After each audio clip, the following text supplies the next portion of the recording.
With us today, we have Dr. Adam Enders, Assistant Professor of Political Science at the University of Louisville. Dr. Enders studies political misinformation and conspiratorial thought, and he has recently published work concerning conspiracy theory in the age of COVID-19. Dr. Enders, thank you so much for joining us today. Thanks for having me. Let's jump right into it. What are the key societal factors that tend to create fertile ground for conspiracy theories to flourish? So the answer to this question is somewhat complicated because we don't actually have decades and decades of conspiracy research to actually stand on. So what I can do is think about some of the individual level factors that tend to correlate with conspiracy beliefs and then sort of extrapolate those to societal conditions that might promote those kinds of factors. So I'll give you an example.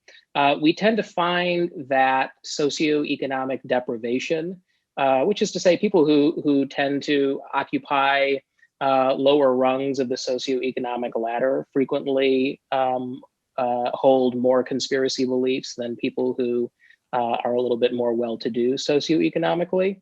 We tend to interpret that as essentially people glomming onto conspiracy theories as a mechanism for sort of explaining their lot in life, right? So if you're doing everything that you possibly can to get ahead, but it's just not working, then one might turn to conspiracy theories to explain why that's the case.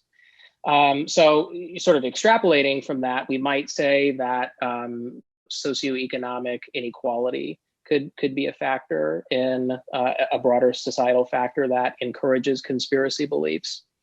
Another sort of individual level factor that we could extrapolate on has to do with partisanship and ideology, so political predispositions. We know that partisans and ideologues tend to glom onto conspiracy theories that malign the out-group or that sort of bolster the in-group or explain in-group misfortune. So if we're in a time of heated polarization or we have particularly salient sort of political events happening around us, maybe like a major contentious presidential election, that can sort of foster the growth and spread of conspiracy theories that have some political tinge to them. So I think those are two of sort of the big societal factors, in addition to some of the other anxieties that were produced by the COVID pandemic. Is there a relation between populism and populist sentiments and conspiracy theories? Yeah, so I don't think that they're exactly synonymous, but what they do overlap in is this struggle between a corrupt and indeed an evil establishment and a moral and virtuous and good people, right? So one thing that sets populism and conspiracy thinking apart from partisan orientations, for example, is that we tend to find that people on the left and the right fairly equally buy into populist ideas and even, general conspiratorial ideas. So maybe not specific conspiracy theories, but if we sort of zoom out and think about the whole, landscape of conspiracy theories, we find that, it happens on the left and the right, and that has to do with the sort of inherent sort of psychological ingredients that go into conspiracy beliefs. But it really is this sort of struggle. The way I think about it is it's not left and right, it's the people versus the power, right? So it's this more sort of hierarchical dimension instead of this, sort of horizontal sort of left-right dimension that conspiratorial thinking and populism is aligned on. The other thing that they have in common is these Manichaean undertones, which is to say Manichaean thinking is this sort of predisposition to think about the world in terms of an inherent good versus evil.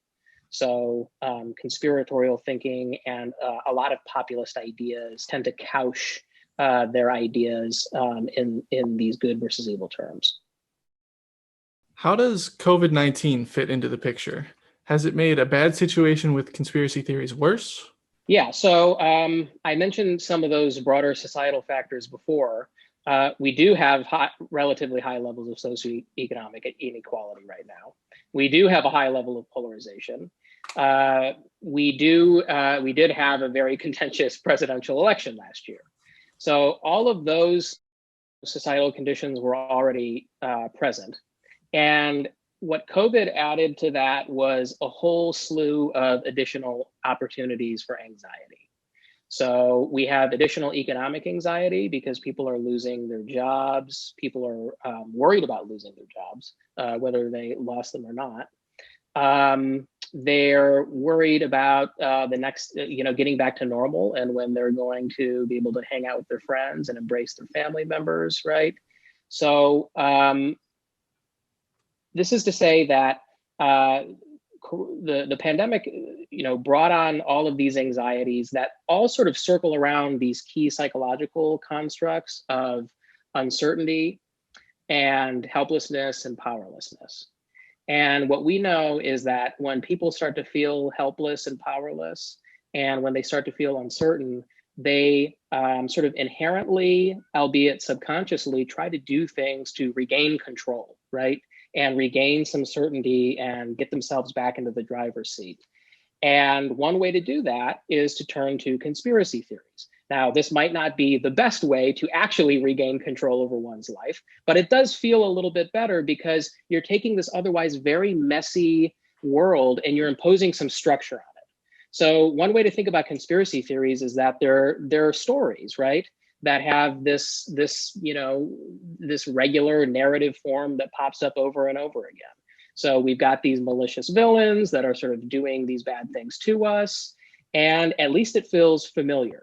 So in the context of COVID-19, China did it, right? China is the Chinese are these bad actors, right? They developed this thing in a lab, and maybe the purpose of it was to be a bioweapon. And so at least we know that it wasn't our fault. At least we know this couldn't randomly pop up again in another 5 or 10 years because this other nefarious actor over there is sort of intentionally doing this to us. And the intentionality part's really important because intentionality bias sort of feeds conspiracy beliefs as well. So it could be China is doing it. It could be Democrats are really just sort of overplaying this. And, this is all designed to make Donald Trump's effort to combat coronavirus look weak and look like he's underperforming so that it impacts his electoral success, right? And if I think that, then I can sort of stop worrying and get back outside and go on with my life in a normal way because this is all sort of one big sham. So does it really change the reality of things? No, but it does change the sort of perceived reality of things. And that sort of psychological gymnastics is really important for the way that we get through our everyday lives, even though we don't sort of consciously think about it. So it's really the anxiety and some of these other psychological effects that COVID-19 piled on to an environment that was already reasonably ripe for conspiracy theories. What's your outlook for the future on the influence of conspiracy theories, and what danger do you see to a democracy that they create, if they do, in your opinion? Well, I think that the real pernicious effect is one that is sort of abstract and difficult for people to sort of pay attention to in a serious way in some ways. So when we're talking about COVID, the implications of conspiracy theories are obvious, right? If people don't think that COVID is real, then they're not going to engage in these health practices that endanger us all, right? And we can think about social distancing and mask wearing and anti-vax and so on and so forth, right? So it's very obvious what the consequences are there. I think the more pernicious effect, though, is that it creates this disenchantment and disillusionment with the establishment, which is sort of loosely defined. It can kind of mean anything.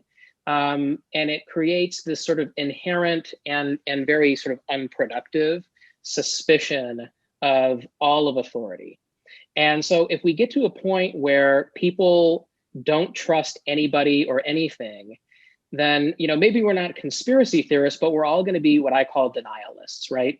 Which is to say, we're not skeptics, right? A skeptic is somebody whose beliefs will be updated when some even-handed burden of proof is met. A denialist is somebody who just doesn't believe other stuff unless they want to, right? Unless it's intuitive to them, unless it comports with, previously held beliefs or their worldviews or their ideology.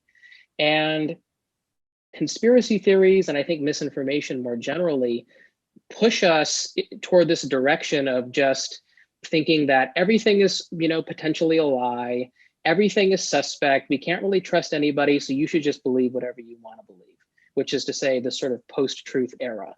And, when we get to the point where we reach critical mass, hopefully we never do, if we ever reach critical mass in people thinking that way, I sort of shudder to think, what society looks like at that point.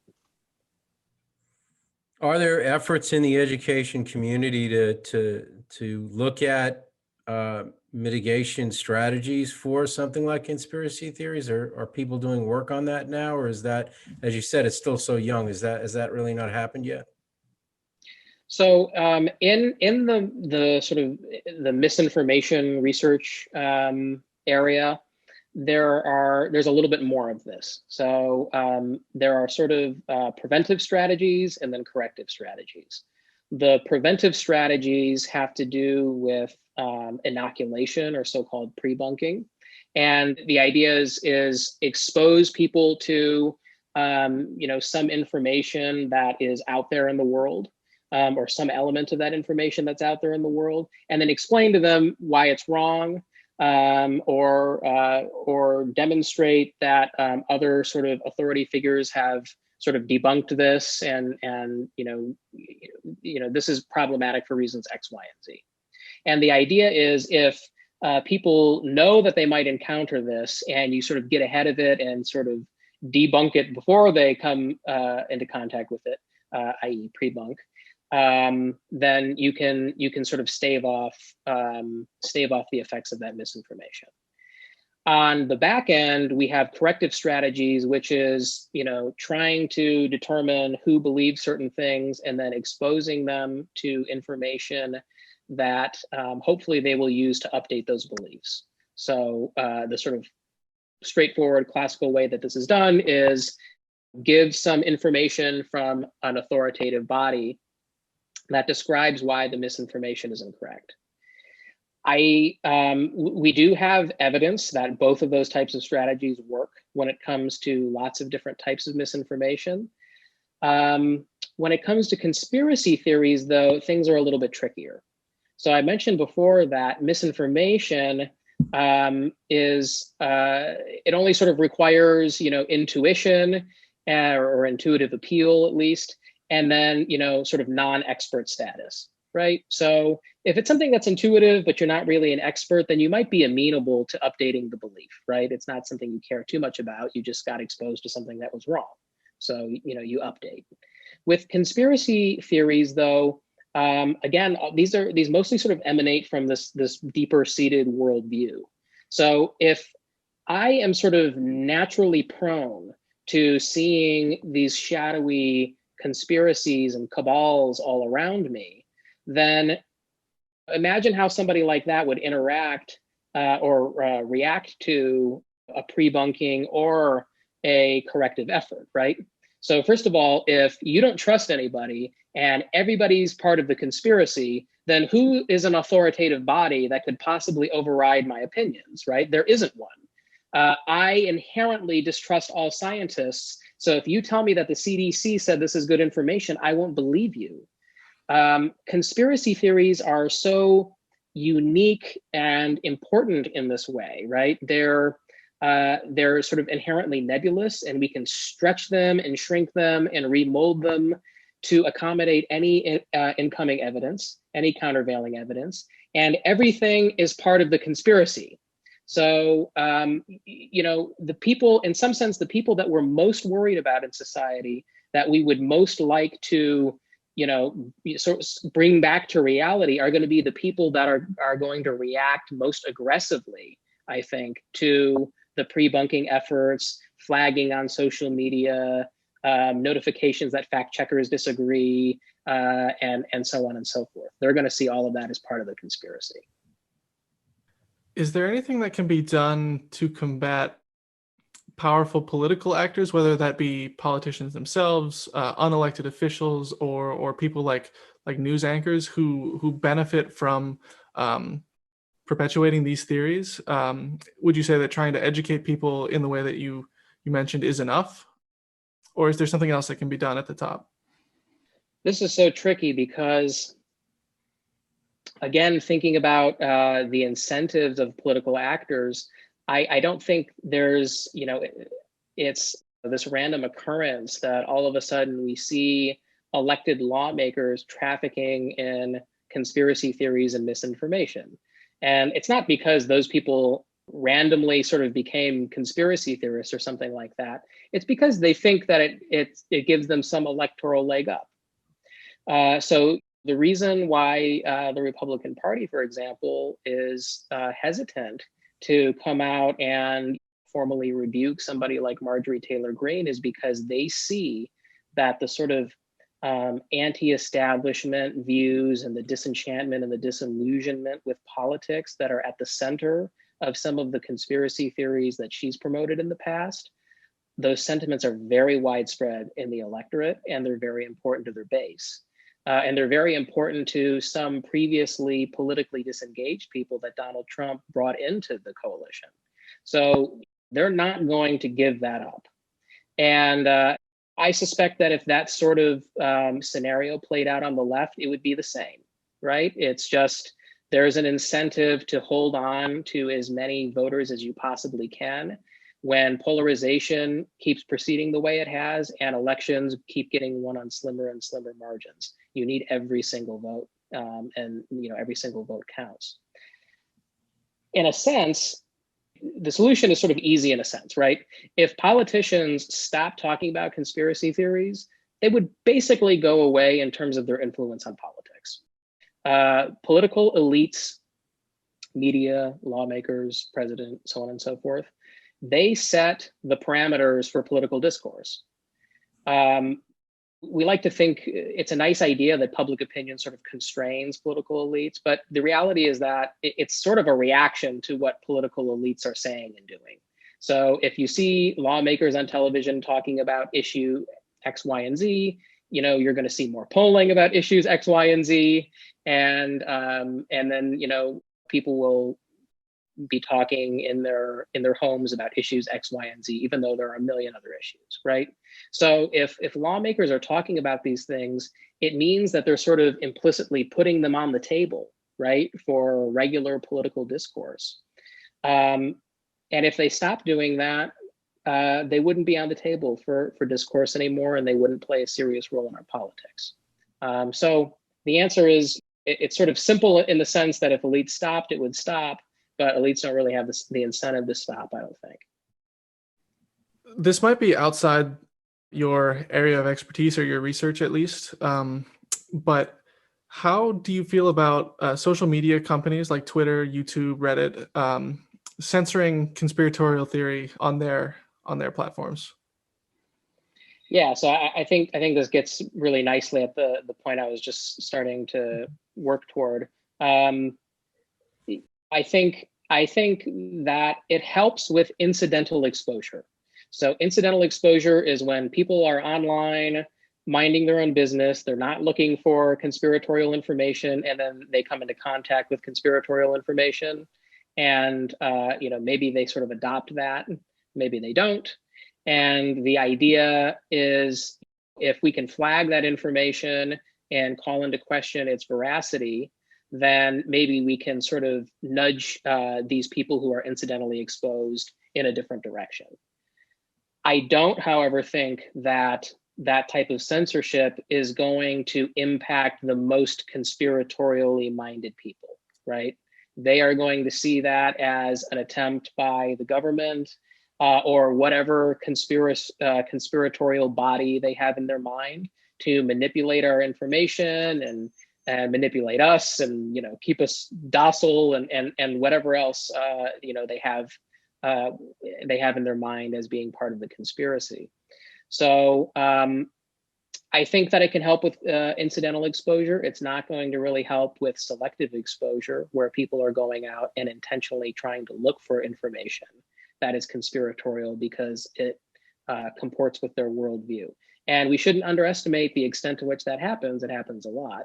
Again, that's why all of these YouTube channels of QAnon content, for example, are able to monetize, is because they have regular followers and a regular community that shows up every single day to follow them. And we can scrub them from YouTube, but they'll show up somewhere else.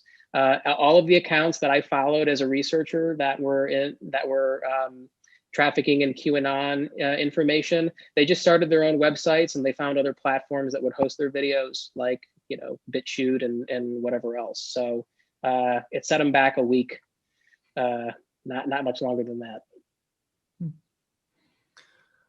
Okay, it looks like we're out of time for today. We've been talking with Dr. Adam Enders from the University of Louisville. Dr. Enders is an expert on conspiracy theories and the consequences of misinformation. Dr. Enders, thanks so much for spending time with us today. Thanks for having me.